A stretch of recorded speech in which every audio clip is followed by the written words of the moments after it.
teman-teman, selamat malam semuanya. Senang sekali bisa menyapa teman-teman malam hari ini di acara Sabda ini tentunya. Kalau sudah hari Selasa jam 7 malam, ya kita nggak jauh-jauh lah acara kita.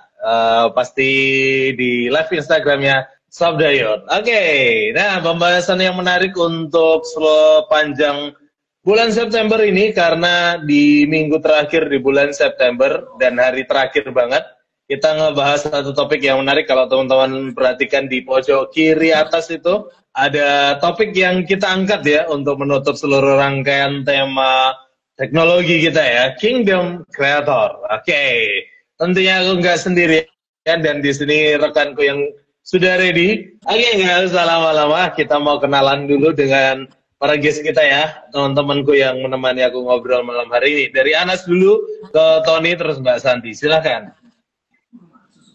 Halo, shalom semuanya. Kenalin, aku Anas, domisili di Karanganyar. Karanganyar itu dekat Solo gitu. Nah, untuk bergereja di GKAI Jumantono. Salam kenal semuanya. Mantap. Oke, salam kenal. Silahkan. Hai, shalom semuanya. Perkenalkan nama saya Tony Indra. Sekarang saya berdomisili di Kupang NTT di daerah timur. Di Kupang NTT.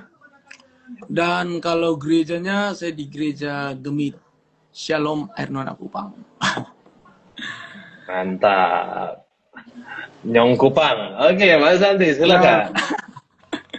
Ya, shalom, selamat malam teman-teman semua. Perkenalkan namaku Santi, domisili di Solo. Solo itu dekat Karanganyar.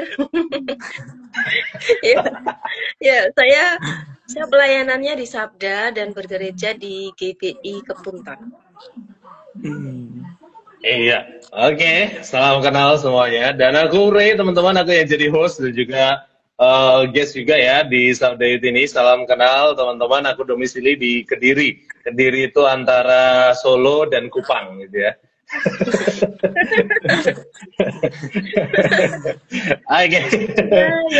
Oke, kalau kita sudah kenalan dengan para guest kita ya malam hari ini, ya kita mau kenalan juga dengan acara kita Sabda Youth ya. Sabda Youth, aku mau kenalin sedikit ya acara kita Sabda Youth. Siapa tahu teman-teman di rumah baru pertama kali join dan pertama kali nonton Sabda Youth. Jadi Sabda Youth adalah acara ngobrol bareng, diskusi bareng dari Yayasan Lembaga Sabda yang menggunakan platform Instagram tentunya, yang ngebahas topik-topik yang relate dengan anak muda maupun yang jarang dibahas di kalangan anak muda. Itu sesuai dengan visi kami, yaitu mempersiapkan anak-anak muda untuk menjalankan panggilan Allah bagi generasinya. Itu sekilas tentang Sabda Youth, teman-teman. Enjoy malam hari ini, dan teman-teman di rumah semua kami ajak untuk diskusi ya. Jadi kalian silakan ikut ngobrol, silakan ikut memberi komentar di kolom komentar. Kalau ada pertanyaan yang menarik juga silakan banget memberikan pertanyaan ya, asalkan masih nyambung. Jangan tanya yang sifatnya personal ya, nggak akan dijawab juga ya. Tapi yang sedang kita diskusikan ya, silahkan ditanyakan. Oke. Nah, topik kita malam hari ini yaitu Kingdom Creator. Kenapa? Karena zaman sekarang tuh pekerjaan yang paling mudah ya, terlihat mudah ya, yaitu menjadi seorang content creator. Mudah itu karena nggak ada syarat khusus, nggak ada batasan usia juga, dibanding dengan syarat-syarat pekerjaan lainnya. Kalau kita lihat pekerjaan lainnya kan harus berpenampilan menarik gitu ya, harus menguasai elemen api, bumi, air gitu dan masih banyak lagi. Ya, berbagai platform juga sudah tersedia yang mendukung kita untuk menjadi content creator ya, mulai dari vlogger ya, YouTuber, TikToker ya, atau selebgram dan masih banyak lagi, termasuk FB Pro ya. Salam FB Pro, salam interaksi gitu ya. Oke, nah pertanyaannya adalah maukah kita jadi kreator? Tapi tentunya bukan untuk kita sendiri, tetapi untuk Tuhan. Jadi kita seorang kingdom creator. Seperti apa itu? Mari kita diskusikan bersama-sama. Dan alangkah lebih baiknya kita buka terlebih dahulu diskusi kita dalam doa. Kak Anas silahkan memimpin kita dalam doa. Baik, mari kita berdoa. Tuhan Allah Bapa kami yang berada di kerajaan surga, terima kasih ya Bapa untuk malam hari ini Tuhan. Kau pertemukan kami setiap anak-anak-Mu Tuhan melalui live Instagram Tuhan. Tuhan, sebentar kami akan mendiskusikan topik Kingdom Creator Tuhan pada Sabda Youth malam hari ini ya Bapa. Tuhan, Kau akan memberkati setiap diskusi kami, Kau akan menuntun setiap diskusi kami Tuhan, kiranya apa yang kami diskusikan dapat memuliakan nama-Mu ya Bapa. Berkati setiap alat yang kami gunakan, berkati setiap jaringan yang akan kami gunakan ya Bapa, kiranya semuanya berjalan dengan lancar ya Bapa. Terima kasih Tuhan, di dalam nama Tuhan Yesus kami berdoa dan mengucap syukur, haleluya, amin. Amin. Amin. Thank you, Kak Anas ya. Oke. Nah, teman-teman, menurut survei Google di tahun lalu, ya, sekitar 354 juta ponsel tersebar di Indonesia dan aktif, gitu ya.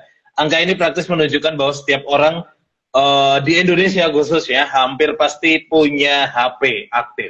Ya, meskipun ada yang punya lebih dari satu HP, gitu ya. Tapi setidaknya data itu menunjukkan hal yang menarik ya. Dan sekitar 143 juta pengguna aktif media sosial. Artinya yang punya HP hampir semua punya media sosial. Dan menariknya rata-rata yang dihabiskan, rata-rata waktu yang dihabiskan di media sosial itu sekitar 3 jaman, teman-teman. Itu rata-rata ya. Aku yakin kita mungkin ya lebih dari 3 jam ya.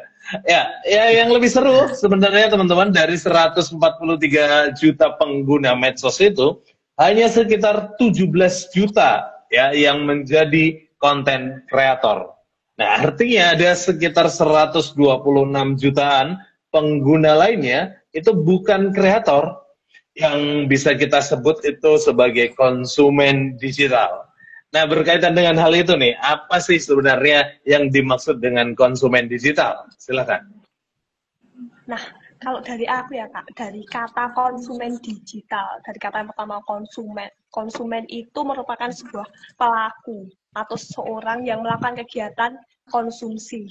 Nah, kegiatan konsumsi itu apa? Menggunakan, memakai sesuatu. Nah, kalau konsumen digital berarti adalah seseorang atau orang yang menggunakan atau mengkonsumsi, memakai teknologi digital ya, kayak HP, laptop, kemudian juga menggunakan medsos. Kemudian saat kita scroll gitu kan, aku suka banget kayak scroll TikTok, scroll IG, lihat-lihat itu juga merupakan konsumen digital. Itu sih Kak. Ya, setuju juga ya dengan yang disampaikan Kak Anas itu. Aku juga tadi tuh mikirnya gini, berarti konsumen digital itu kan seseorang yang memang dia itu suka mengonsumsi konten atau layanan ya, bahkan di internet gitu.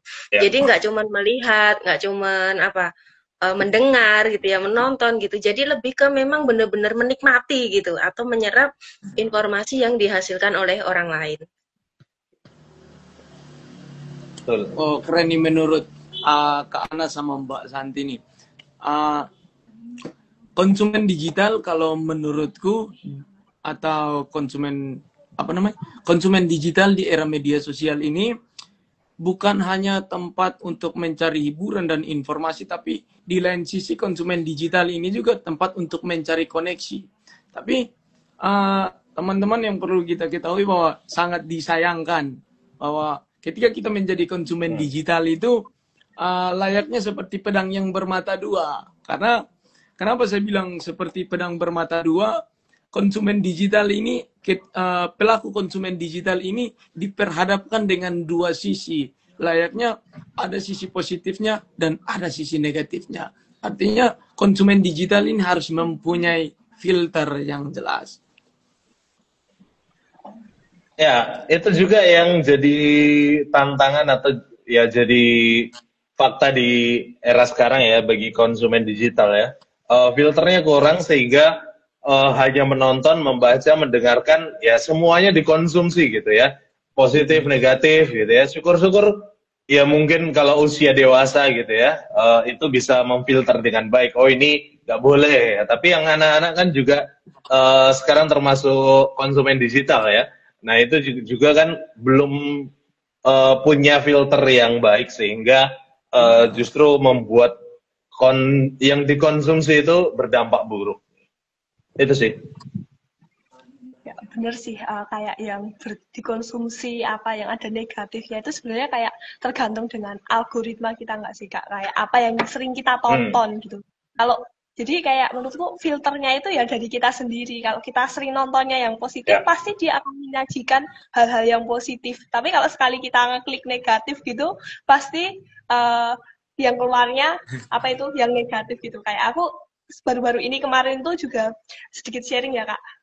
Kan baru cari mau wisuda, baru cari kayak MUA wisuda, fotografer dan lain itu di algoritma IG ku pasti yang keluar itu terus di sekitarku. Jadi harus difilter kembali, cari yang lain biar nggak yang muncul itu aja. Gitu. Ya, aku nambahin dikit ya. Jadi ya memang benar ya. Kadang tuh memang di satu sisi tuh kayak kita itu makin dimanjakan gitu ya dengan semua yang ada di digital gitu. Kita kalau mau cari satu topik, kita nggak usah minta pun, kadang rekomendasinya udah banyak banget gitu ya yang masuk gitu ya. Nah, terus aku juga ini sih apa, nggak melulu dari media sosial sih. Aku juga pernah loh punya pengalaman tuh ketika aku buka salah satu aplikasi ini kan belanja online gitu ya. Padahal niatnya sih cuma cari aja sih. Cari dan itu di app yang beda bukan medsos gitu ya. Tapi ternyata besoknya aku buka medsosku, itu ternyata rekomendasinya juga masuk ke sana tuh beberapa postingan. Nah, jadi aku pikir ya bener-bener nih masalah filter, masalah kita harus punya tujuan yang jelas tuh kayaknya perlu dipikirin. Ya. Berarti kalau udah waktu mau belanja online udah nggak bisa bedakan mana keinginan, mana kebutuhan. Itulah. Ya, itu juga yang menjadi akhirnya banyak orang yang hanya memilih menjadi konsumen karena semua sudah disediakan gitu kan.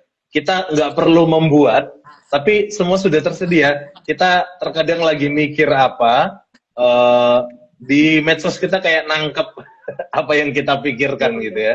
Nah, itu sering terjadi juga kan. Nah, jadi dunia digital sekarang, algoritma digital itu membuat banyak orang yang cenderung hanya menikmati atau ya hanya konsumen itu ya, tanpa harus mikir cara membuatnya gitu. Itu sih. Ya, betul banget ya. Karena terus disajikan jadi terlena ya. Kalau tadi aku inget Mbak Santi kan bilang belanja online ya. Apalagi aku juga cewek, pasti kayak dimanjakan semuanya ada. Intinya check out. Nah ini juga bahaya juga kalau keterusan akhirnya jadi konsumtif, jadi boros gitu.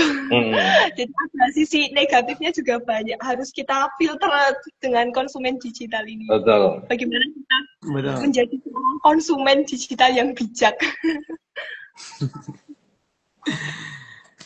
Nah, kalau kita nggak filter tuh, akhirnya kita terjebak menjadi pribadi-pribadi yang manipulatif. Artinya begini, manipulatif itu kita terjebak di dalam konsep yang toxic, yang hoax, dan lain sebagainya. Tanpa kita sadari, kita bisa terjebak di dalam ruang lingkup demikian. Dan menariknya, ketika kita terjebak di dalam ruang lingkup itu bukan hanya mengekang satu lintas generasi saja, tapi itu mengekang bisa lintas generasi, ya kan?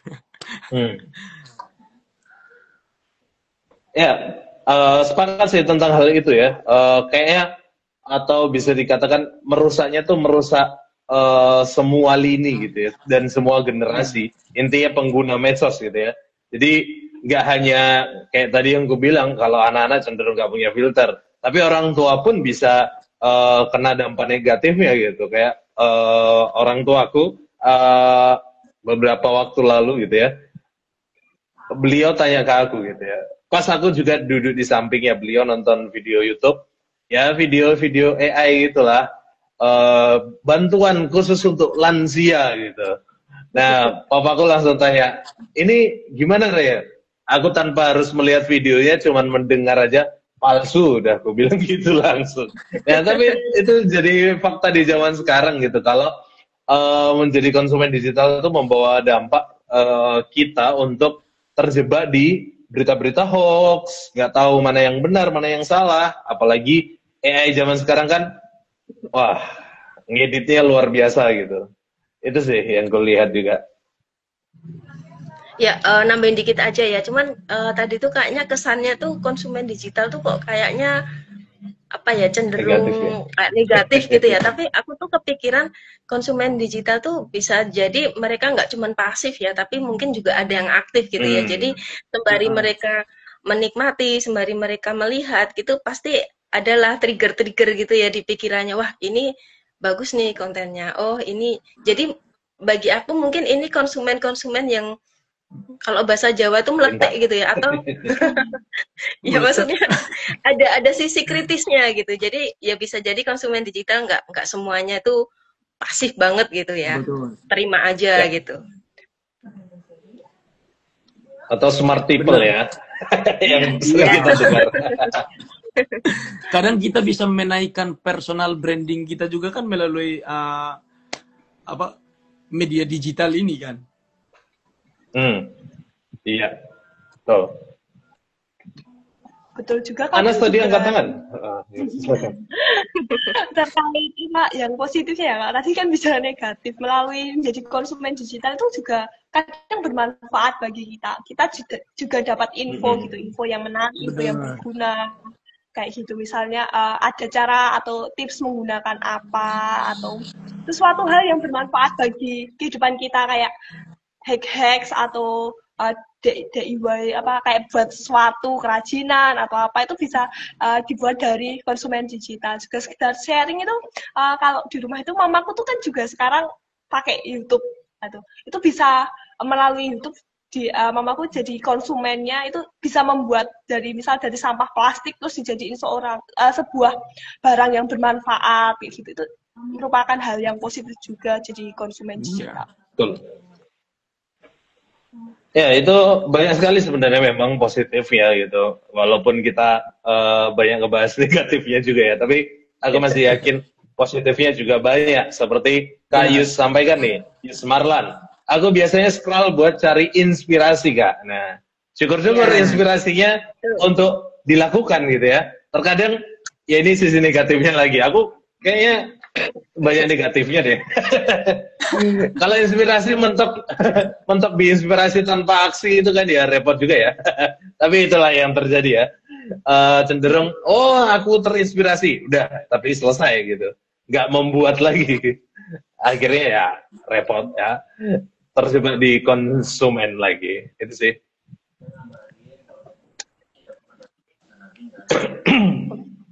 Benar Ya, banget ya teman-teman, kalau kita bicara soal konsumen digital ini sangat-sangat relate dengan kehidupan kita sehari-hari gitu. Nah, tapi betul. dari tren ini ada sebuah peluang gitu, peluang emas untuk kita menjadi seorang kreator, nggak jadi konsumennya lagi, tapi kita menjadi seorang yang pembuatnya gitu. Nah, dari teman-teman meskipun menjadi seorang kreator itu pasti ya ada hambatannya lah. Nah, dari teman-teman ada nggak sih kayak tips atau langkah praktis untuk kita bertransformasi jadi seorang dari konsumen menjadi sebuah kreator itu gimana ya tipsnya? Ya, aku dulu sebenarnya konsumen. Aku suka sekali suka sekali baca, suka sekali menikmati konten-konten gitu ya. Cuman memang ada satu titik tertentu tuh akhirnya tuh aku jadi tahu gitu. Ini konten kok menarik ya. Oh, ini konten kok menarik ya. Sampai akhirnya di satu titik itu aku kayak menemukan konten yang memang ini bisa jadi input aku gitu yang baik gitu. Nah, dari situ tuh akhirnya kayak muncul, kenapa sih aku nggak bikin konten gitu ya. Jadi kalau misalnya tadi Kak Anas tanya ya, apa namanya, langkah praktis gitu ya dari konsumen bisa menjadi konten kreator ya, menurutku salah satunya dari itu sih, dari nggak cuma jadi konsumen pasif gitu ya, tapi aktif untuk bisa melihat konten-konten, dan kalau memang itu memang konten yang bagus, kita bisa menilai, oh iya ini bagus, punya passion, dan ya dimulai aja dari situ, mencoba bikin dengan ide sendiri, dengan alat yang dipunya gitu ya, bahkan HP di tangan kita pun bisa kita pakai. Benar. Menarik nih kalau dibilang menjadi konsumen aktif. Nah, teman-teman, kalau yang saya lihat bahwa kita semua yang ada di tempat ini, teman-teman yang ikut nonton, teman-teman yang akan nonton nanti, kita semua tuh berpotensi untuk menjadi seorang kreator beralih yang dulunya kita sebagai seorang konsumen, suatu saat kita menjadi kreator. Artinya kita sangat-sangat berpotensi, dan seperti yang tadi kakak bilang, kita menjadi konsumen yang aktif.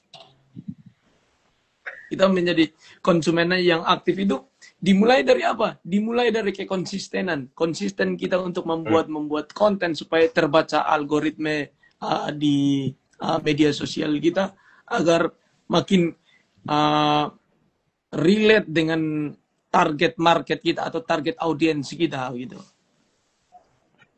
Kita juga bisa kalau dibilang, kita bisa juga mencari referensi lain, seperti meng-follow akun-akun yang berhubungan dengan apa yang kita mau bangun, apa yang kita mau sampaikan di konten-konten kita, atau kita juga bisa follow akun-akun yang bisa support akun kita, support apa yang kita mau naikkan, personal brand yang kita mau naikkan itu. Saya kira itu penting juga kita mendapatkan referensi-referensi dari teman-teman yang lain. Tapi seperti yang kakak-kakak bilang pada sebelumnya, kita melihat apalagi namanya, meniru ya meniru ya. Ya. Dan Betul. meniru dan modifikasi. Saya kira itu konsep yang benar juga sih, kalau kita mendapatkan referensi lain untuk menaikkan algoritma kita masing-masing.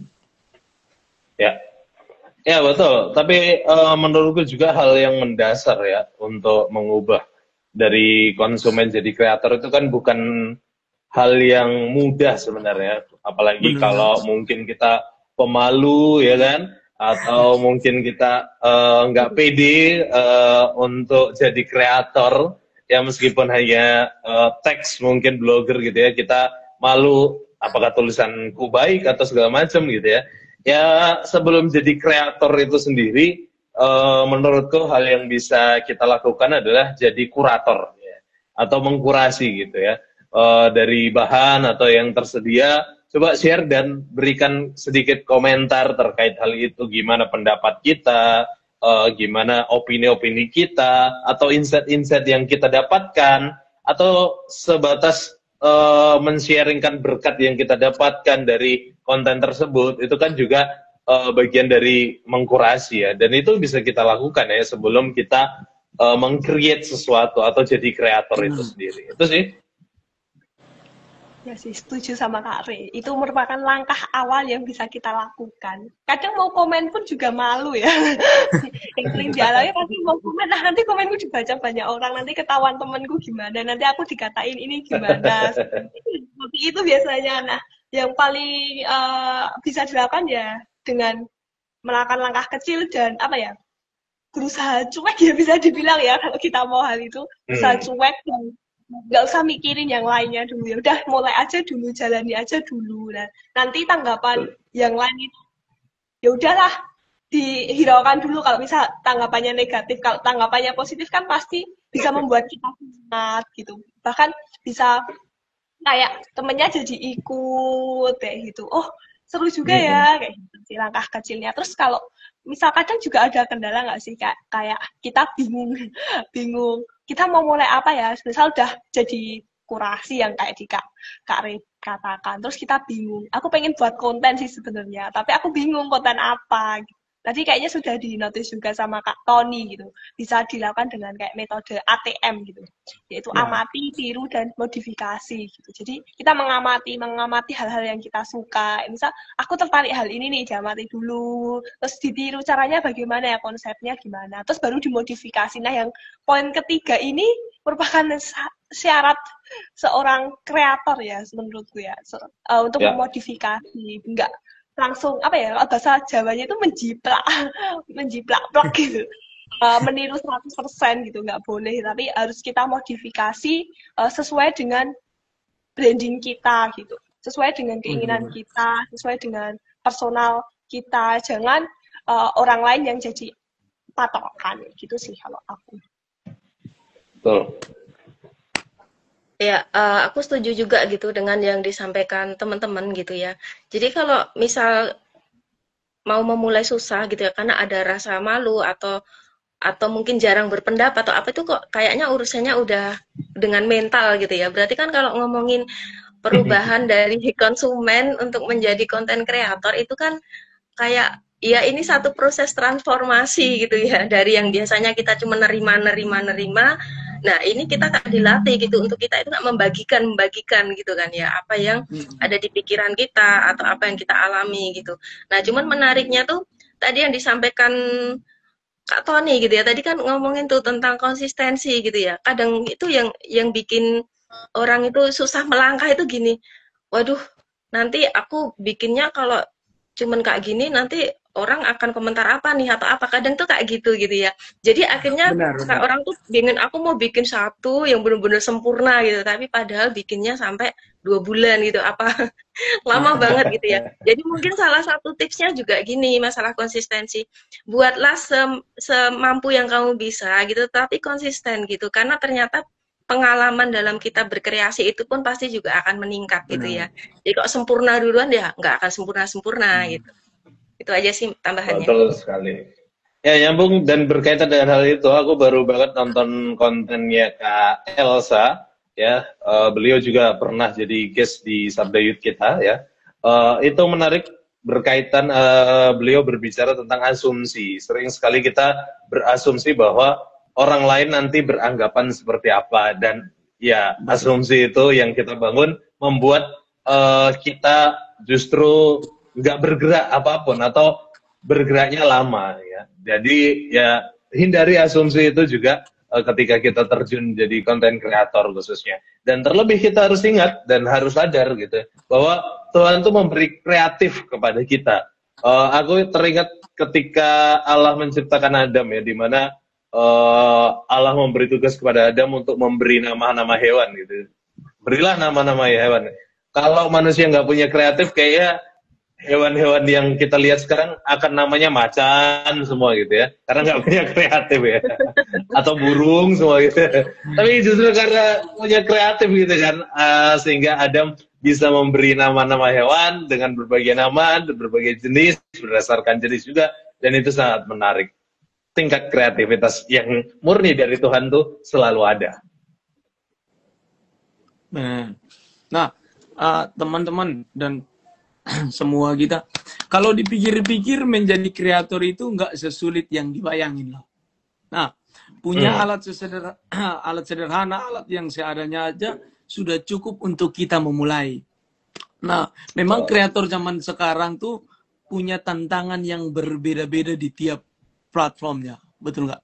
Nah, namun kita sebagai anak Tuhan nih, ini menarik nih. Kita sebagai anak Tuhan tidak dipanggil hanya untuk menjadi kreator biasa-biasa saja, tapi kita dipanggil untuk menjadi kreatornya Tuhan. Wow, ini menarik. Nah, menurut teman-teman, biar pembahasan kita makin tajam nih, apa aja nih syarat supaya kita bisa menjadi kingdom creator seperti tema malam kita? Ya, menarik ya. Jadi kingdom creator ya. Aku berangkat dari yang basic, yang dasar-dasar lah, fondasi gitu ya. Fondasi kita harus jelas. Sebagai kingdom creator, fondasi utama kita tuh sebetulnya bukan public speaking, bukan skill editing, bukan, ya itu perlu gitu. Tapi yang paling mendasar adalah namanya sudah kingdom creator ya. Artinya hubungan pribadi kita dengan Tuhan. Itu yang harus sering, ibaratnya sering kita charge gitu ya. Kita harus sering-sering charge di dalam hadirat Tuhan. Kenapa? Karena disitulah kita dapat rema, kita dapat ide, kita dapat kekuatan juga ya. Kita nggak bisa mengandalkan kekuatan kita sendiri kan ya, untuk melaksanakan hidup kita, terlebih khususnya untuk jadi kingdom creator, kreatornya Tuhan gitu kan. Jadi ya perkuat juga fondasi ini juga penting sih. Mungkin teman-teman bisa tambahin hal-hal yang lebih praktis, yang lebih relate juga. Bener sih, setuju dengan yang Kak Ray bilang gitu. Terus kalau kita jadi kingdom creator, kita harus fokus utamanya bukan untuk popularitas kita, tapi untuk memuliakan nama Tuhan, fokusnya ke Tuhan. Dan apa yang kita buat itu kayak menjadi apa ya, didoakan gitu loh. Didoakan, berdoa biar Tuhan yang tuntun gitu. Jadi mengandalkan Tuhan sebelum kita buat bukan pikiran kita, wah ideku bagus banget nih, tapi kita minta pertolongan Tuhan. Tuhan, apakah ideku ini bisa untuk memuliakan namamu? Apakah melalui kontenku ini bisa menjadi garam dan terang gitu bagi dunia ini? Benar.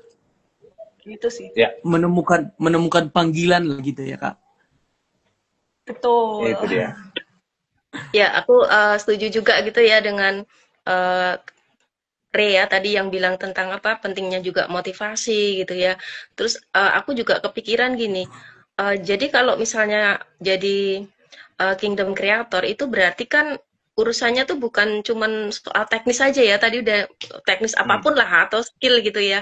Ya itu penting gitu. Cuman memang ya di satu sisi memang kita juga butuh integritas gitu ya. Hidup yang dekat dengan Tuhan itu pasti kita akan terus dituntut gitu ya untuk berintegritas gitu. Jangan sampai kalau pas kita itu bikin konten-konten yang rohani gitu ya, bahkan ya bagus-bagus gitu, tapi ternyata hidup kita sehari-hari bertolak belakang dari itu ya. Jangan sampai gitu ya. Benar. Karena kan ya aku pikir yang namanya kingdom creator itu tuh berarti apa yang kita hasilkan itu juga mencerminkan bagaimana kita itu melihat Tuhan, bagaimana kita itu bahkan mengakui Tuhan gitu ya di dalam hidup kita gitu.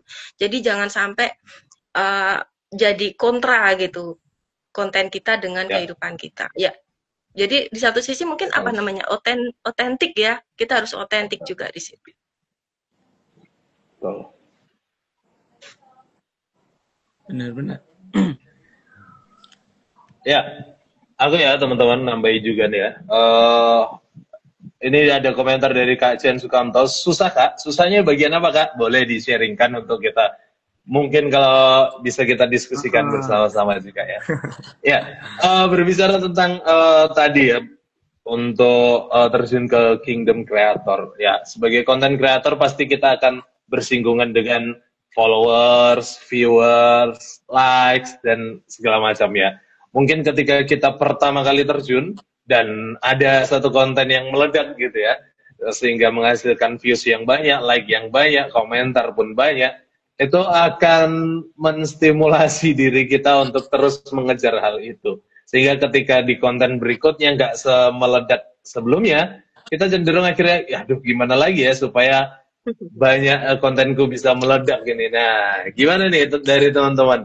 Sebagai kingdom creator, apakah bisa juga kita mungkin mengejar followers, mengejar views, dan like, dan lain-lain? Silakan. Ada yang mau memberi pendapat? Ya, kalau aku sebenarnya kalau kingdom creator tuh tujuannya bukan mengejar views atau likes ya. Kalau ternyata kita dapat banyak ya, itu anggaplah itu bonus gitu ya. Tambah bersyukur gitu ya, karena wah banyak yang dijangkau gitu. Tapi yang terpenting tuh sebenarnya menurut aku tuh pesannya gitu ya, pesan dari konten yang kita buat gitu. Dan pasti tujuannya itu ya tujuan yang lebih tinggi lah daripada ketika kita itu jadi konten kreator yang biasa gitu ya. Ya kalau konten kreator biasa lah pasti yang dikejar itu likes, komen, sama view ya banyak gitu ya. Tapi kita tujuannya bukan itu gitu. Tapi tujuan kita yang lebih tinggi supaya nama Tuhan tuh dipermuliakan, supaya banyak orang itu juga bisa mendapatkan kebenaran. Itu sih kalau dari aku. Benar. Menarik. Artinya kita semua berpotensi untuk menjadi berkat ya Kak. Berpotensi untuk menjadi pelita. Ya. Pernah satu tokoh dia bilang begini, untuk menjadi berkat tidak selalu menjadi pendeta, cukup hanya menjadi seorang pelita. Wow. Amin. Ya. Ya, itu jadi poin yang menarik ya untuk jadi pelita. Cuman aku juga dapat insight yang menarik dari Kak Atma gitu ya. Pernah di IOPA juga. Kak Atma content creator, mungkin teman-teman juga sering melihat ya di berseliweran di berandanya. Nah, Kak Atma sampaikan ya nggak apa-apa juga kalau memang kejar followers, viewers dan like, tapi tujuannya untuk apa gitu. Kalau untuk mengejar viewers supaya semakin banyak orang lebih mengenal Tuhan, khususnya kita sebagai kingdom creator, why not gitu. Dan semakin banyak orang suka dengan kontennya, nah balik lagi artinya kan yang lebih dalam di balik itu semua adalah tujuannya gitu. Kalau untuk kemuliaan Tuhan, ya seperti yang teman-teman juga sampaikan gitu ya.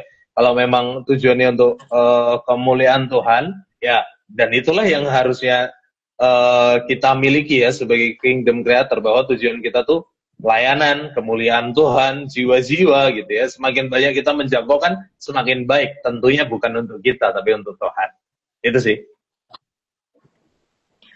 Betul sih, setuju. Tapi kalau misal bisa terkait viewers gitu, itu yang menjadi apa ya, poin itu jangan sampai terlena dengan hal itu. Misalnya kita udah membuat konten yang bisa memuliakan nama Tuhan, misal fokusnya terkait Injil yang bisa didengar oleh semua orang gitu, kasih Tuhan yang biar nyata. Ya. Tapi karena kita juga, wah awalnya nih pengen banyak yang orang dengar, aku harus naikin view, aku harus naikin like, terus komen, terus pakai cara yang salah, ataupun dengan ya udahlah aku beralih ke konten yang lain, ikutin tren-tren sekarang dan lupa. Itu yang menjadi kayak garis bawah, jangan sampai kita melakukan hal itu lupa dengan tujuan awalnya mau apa gitu.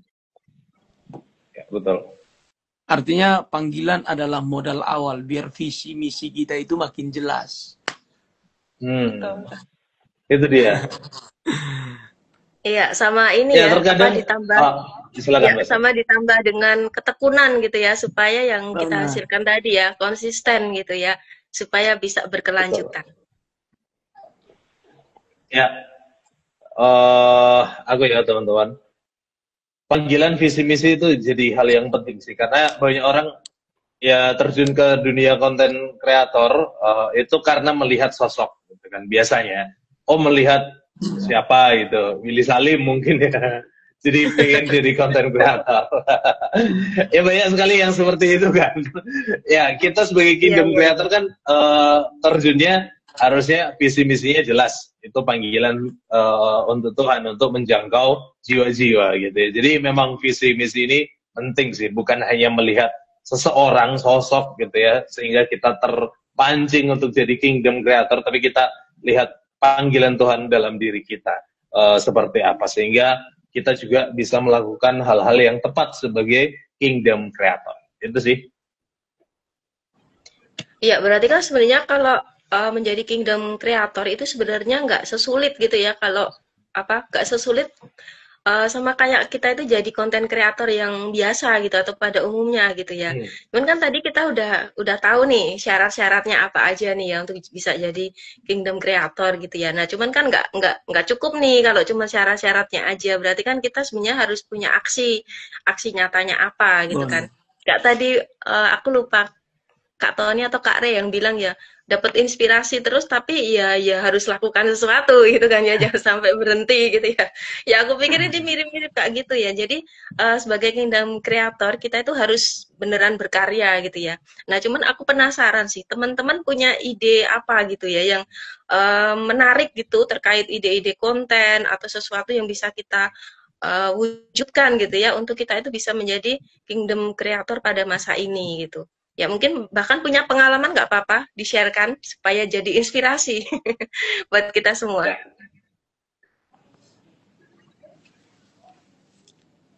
Kak Tony nih, semua rindu jawaban Kak Tony. Jadi gini, berdasarkan pengalaman saya selama saya ada di Kota Kupang ini, saya selalu berpikir begini, bagaimana saya harus bisa menjadi berkat untuk kota ini. Bagaimana saya harus bisa menjadi terobosan baru bagi kota ini, secara khusus Kota Kupang. Karena memang saya udah lama juga keluar dari Kota Kupang, udah lama juga pelayanan di luar, dan tiba-tiba saya balik, seperti ada panggilan tertentu di dalam hati saya yang mau, kayak, Ton, apa yang lu mau kerjakan buat Kota Kupang ini? Ton, apa hal baru yang lu mau buat di Kota Kupang ini? Jadi saya bergabung dengan satu komunitas kreator digital. Mereka membagikan platform-platform informasi. Nah, di situ mereka share lah, nih kau mau bagi platform informasi tentang apa. Nah, waktu itu saya ambil untuk informasi lowongan kerja. Jadi kalau teman-teman lihat akun Instagram informasi lowongan kerja di NTT, nah itu adminnya saya. Jadi, nah saya pakai itu menjadi media untuk berbagi informasi, tapi di sisi-sisi lain ada platform-platform rohani yang saya share juga. Memang supaya kita bukan hanya mendapatkan informasi yang bobotnya atau nilainya mencakup kebutuhan hidup kita, tapi ada hal juga yang menstimulasi iman kita. Jadi memang saya tahu viewers, audiens, para penonton, para followers dan lain sebagainya itu memang bukan hanya orang Kristen aja, bukan hanya agama tertentu aja, tapi yang sesuai dengan visi dan misi saya, seperti yang pembahasan kita malam hari ini tentang Kingdom Creator. Saya terpanggil untuk menjadi berkat, dan saya pakai platform-platform itu pun untuk membagikan firman Tuhan atau video-video rohani dan lain sebagainya. Saya kira hal demikian pun bisa menginspirasi kita. Jadi Injil itu bisa dikemas, pemberitaan Injil itu bisa dikemas dengan cara yang kreatif.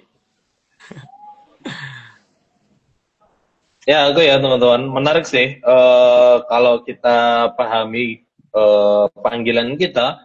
Jadi sebagai kingdom creator tuh sebenarnya nggak harus yang membagikan ayat Alkitab aja gitu ya. Benar. Sebenarnya gitu. Artinya membagikan lowongan pun itu sebagai wujud kita mengasihi sesama juga gitu kan, berbagi juga gitu ya, menolong sesama juga. Jadi action dari kasih Tuhan itu nyata gitu ya. Meskipun dari sisi-sisi yang renungan yang lain mungkin atau bagikan ayat itu juga bisa gitu kan. Nah, menurutku salah satu ide konten yang menarik yang mungkin kita bisa lakukan untuk mengawali sebagai kingdom creator ya, yaitu daily life gitu, daily life kita. Bagaimana kita melihat karya Tuhan ya di hal-hal kecil ya, di antrean kopi mungkin gitu, atau saat macet kita cerita gitu ya, atau ngobrol dengan orang random di jalan, itu juga kan bagian dari karya Tuhan di hidup kita. Itu bisa kita bagikan gitu, daily life kita gitu. Nggak harus kita nge-vlog pas ngobrol ya, enggak, tapi pasca itu kan kita bisa bagikan gitu. Itu sih. Betul sih, setuju banget sih. Kalau tadi Kak Rey keren banget, udah ada action kayak buat ada admin jadi membagikan lowongan kerja gitu. Kalau aku juga biasanya tuh lebih iya Pak, lupa kembali Kak Tony ya yang bagian info lowongan kerja itu. Nah kalau aku lebih ke kadang itu cuma repost ya bagiannya, yang membagikan ulang gitu, belum sampai ke yang membuat. Tapi yang biasanya pernah aku lakukan untuk membagikan aku ini, kalau tadi Kak Rey kan membagikan daily life ya hampir sama, tapi bukan daily life, ada momen-momen tertentu nih, misalnya kemarin udah selesai ujian gitu, terus kayak mengucap syukurnya lewat di caption, kayak menceritakan berkat Tuhan, banyak banget rintangannya, tapi Tuhan begitu mengasihinya, ada kasih Tuhan di situ. Ini aku bisa sampai di titik ini tuh bukan karena kekuatanku, karena Tuhan saja gitu. Terus kadang juga yang aku sering lakukan, misalnya ngucapin temen nih, misal temen, karena aku juga baru aja lulus gitu. Nanti pasti teman-temanku banyak yang baru wisuda, sidang, ataupun ya semacam itu misalnya sesama anak Tuhan, misalnya tak ucapin juga ada kata, pastinya Tuhan selalu menyertai, atau Tuhan Yesus memberkati, ya dengan kata-kata itu kan pasti teman-temanku yang lain juga akan membaca, terus juga biasanya tak tambahin dengan pakai lagu-lagu rohani gitu, part di mana itu bisa dipakai gitu. Walaupun kadang tuh lagunya ada lagu sekolah minggu, ada lagu rohani yang lain kayak gitu tuh, tapi ya setidaknya mereka di luar sana bisa mendengar sih dari kata-kata itu. Ya, kalau aku sih dulu memang mengawalinya dari ini ya, share kutipan firman Tuhan gitu. Karena ketika habis baca ada yang menarik, lalu aku share gitu ya. Memang bagi aku itu kayaknya yang paling mudah untuk dilakukan pada saat itu gitu.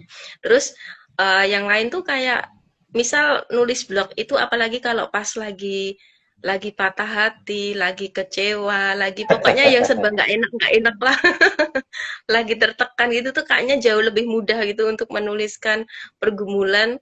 Tapi nanti akhirnya ya tetap gitu ya akan bisa men-sharingkan bagaimana Tuhan ternyata udah menyertai gitu. Ternyata di satu titik yang sangat-sangat tidak menyenangkan di hidupku pun ternyata Tuhan masih menolong aku gitu, bahkan masih mempedulikan hal-hal yang mungkin aku nggak pernah pikirkan gitu sebelumnya. Nah itu juga pernah terjadi dan aku tulis di sebuah blog pribadi gitu ya, dan bagi aku itu di satu sisi jadi healing buat aku, tapi di satu sisi juga itu bisa menceritakan gitu. Ternyata Tuhan tuh nggak pernah loh meninggalkan anak-anaknya itu di masa-masa yang sangat-sangat susah gitu. Jadi bagi aku sih poin pentingnya ya, mungkin nggak selalu hal-hal rohani as is gitu ya langsung dibagikan, tetapi Betul. buatlah sesuatu yang memang itu dari sudut pandang prinsip-prinsip firman Tuhan gitu.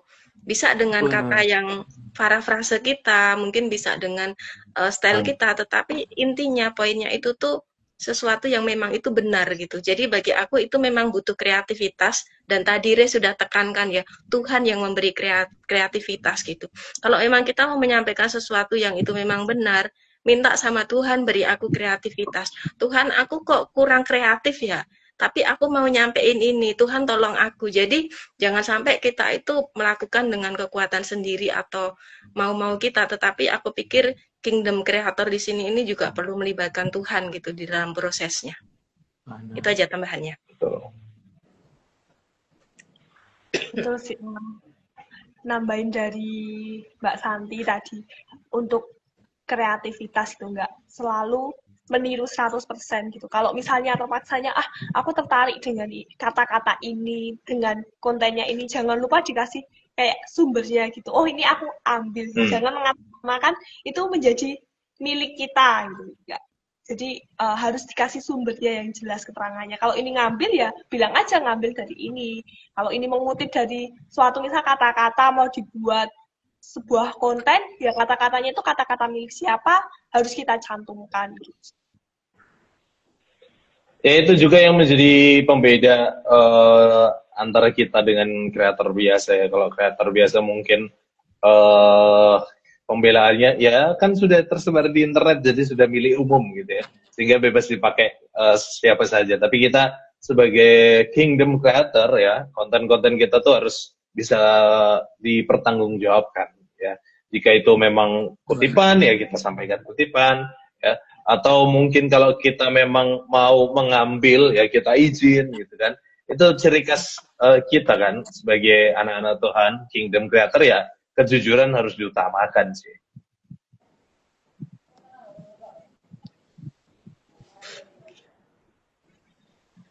Ya, nambahin juga ya. Oh ya, Mbak Santi silakan. Ya, nambahin dikit aja. Gak kelihatan ya. Apalagi sekarang tuh kan ini ya, Gen Z gitu ya, bahasanya udah beda. Kalau kita mau pakai bahasa-bahasa yang zaman-zaman dulu mah ya agak susah gitu ya. Jadi memang di satu sisi kreativitas penting, di satu sisi kita juga tetap jadi orang yang mengakui ya kredibilitas orang lain, bahkan kalau kita ambil dari sumber manapun juga tetap diakui. Tapi di satu sisi kita juga sebagai kingdom creator terus mengupgrade gitu ya skill kita gitu, supaya pesan-pesan yang kita sampaikan juga sampai gitu ke orang-orang generasi sekarang gitu. Jangan sampai susah dicerna, atau ini ngomong apa ya kok sulit sekali ya, jangan sampai gitu ya. Jadi memang tetap ini ya, tetap kita sendiri secara pribadi juga perlu untuk terus-terus belajar, itu sih. Ya betul, terlebih berbagai platform sekarang sudah mendukung untuk menjadi konten creator ya, apapun itu. YouTube pun nggak harus jadi YouTuber yang video panjang, tapi YouTube short pun bisa kan. Ya. TikTok juga bisa, IG apalagi, Facebook apalagi gitu ya. Jadi semua sebetulnya mendukung gitu, tinggal kita aksinya. Terlebih ya jangan sampai kita terfokus kepada diri kita sendiri. Oke, waktu terus berjalan teman-teman, artinya kita saatnya berpisah tentunya. Mungkin masih banyak yang bisa kita sampaikan, apalagi kalau berbicara tentang ide-ide konten atau konten-konten kreator rohani yang kita tahu pasti banyak lah ya. Dan kalau kita mau sebutkan satu-satu sampai jam 9 pun bisa ini pasti ya. Tapi ya itu, waktu membatasi kita tentunya, artinya kita harus berpisah. Tapi sebelum berpisah, aku minta kalian masing-masing boleh kasih closing statement terlebih dahulu dari Anas mungkin, terus Tony, terus aku ke Mbak Santi. Silakan. Oke, kalau dari aku, jangan hanya cuma scroll-scroll aja. Ayo kita mulai langkah kecil untuk menjadi kreatornya Tuhan. Amin. Amin. Teman-teman, kita semua berpotensi menjadi kingdom creator. Dan teman-teman harus tahu juga bahwa Injil bisa dikemas dengan cara yang kreatif. Generasi kita ini menjadi jembatan antara gereja dan dunia digital. Menjadi jembatan bagaimana dunia digital, bagaimana gereja bisa terserap masuk di dalam dunia digital. Dan akhirnya kita sampai pada tema malam hari ini, kita bisa menjadi kingdom creator itu. Amin. Ya, dariku teman-teman, Tuhan sudah sediakan semuanya. Bukan hanya platformnya, tapi diri kita itu bentuk dari kesiapan Tuhan, ya, mempersiapkan seseorang untuk menjangkau generasi. Ya, artinya dalam diri kita semua kita punya kreatif, dan saatnya kita membuat, ya, memberi aksi dari kreatif kita.